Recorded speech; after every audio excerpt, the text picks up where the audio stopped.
Hello, beautiful souls. Have you ever wished you could just peek behind the cosmic curtain and read the story of your own soul? From every past life, from every lesson you had to learn, and even maybe some sneak peeks into future chapters that are just waiting to unfold. Well, welcome to the Akashic Records. Think of this as a Google Drive of the universe, but with a lot better privacy settings. So, what are the Akashic Records and how do we access them? Maybe without a library card from other dimensions. Today, we're going to break it down, and I'm so excited to share the Akashic Records with you. Let's do it. So, let's start with the basics. What are the Akashic Records? You got to look at it this way. The Akashic Records are like a cosmic database, an energetic library that contains the vibrational imprint, the soul print of every soul, past, present, and yes, even future possibilities, which I absolutely love. So imagine that every thought, every deed, every emotion you've ever had is floating around in some page with your name on your book. Now imagine that book is floating in some super high frequency realm of consciousness. We're going to talk today in a metaphor, and we're going to call that the library of our soul. I like to picture an actual library, and we'll talk more about that as this video moves on. That, my friend, is the Akashic Records. And today we're going to find out how you can access them for yourself and for others you might serve. So first off, who has access to the Akashic Records? Are you ready for it? In short, you do. Every soul can tap in, but you'll need to learn how. A lot of what I feature on my channel talks about tuning in. We're going to call it your inner radio, so that you can attract and connect to your own soul's frequency. Some people access through deep meditation, through prayers, maybe even dreams or intuitive reading sessions. Other may use specific guides and tools, and we're going to talk more about that in the end of this video. I'll give you those tools.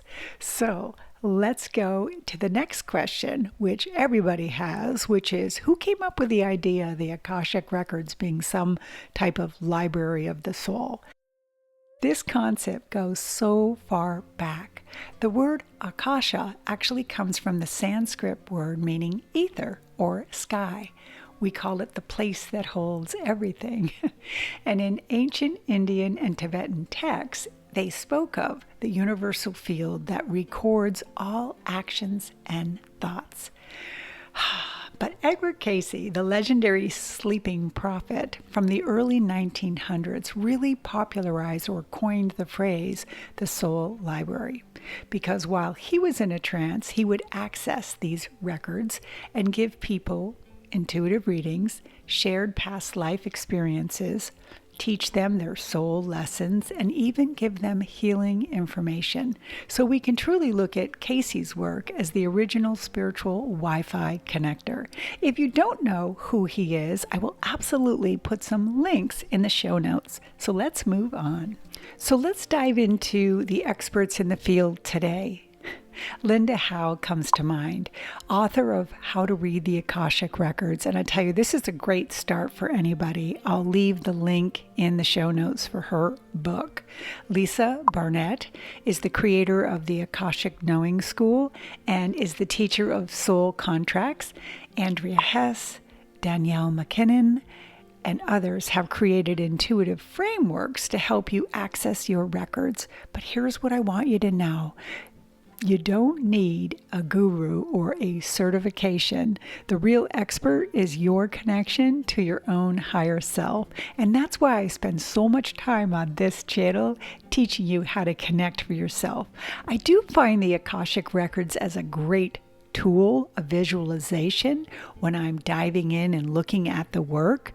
I do believe it comes from some place. Is the place this place? For everybody who does this work, you have your own language of what you're connecting to, and I'm not going to take that away in this video. But let's dive into more of these specific questions around the records. A perfect segue to question number 5. Does all information come from this one place? So let's break it down. Most intuitive insight does flow from what many call the untitled field or true source energy.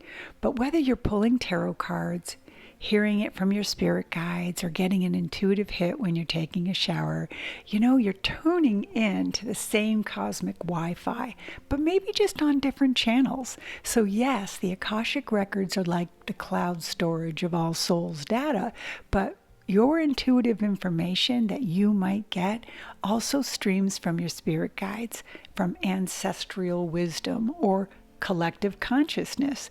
Think of it like Netflix. Different shows, but the same subscription. I love that as a metaphor to help you decide for yourself.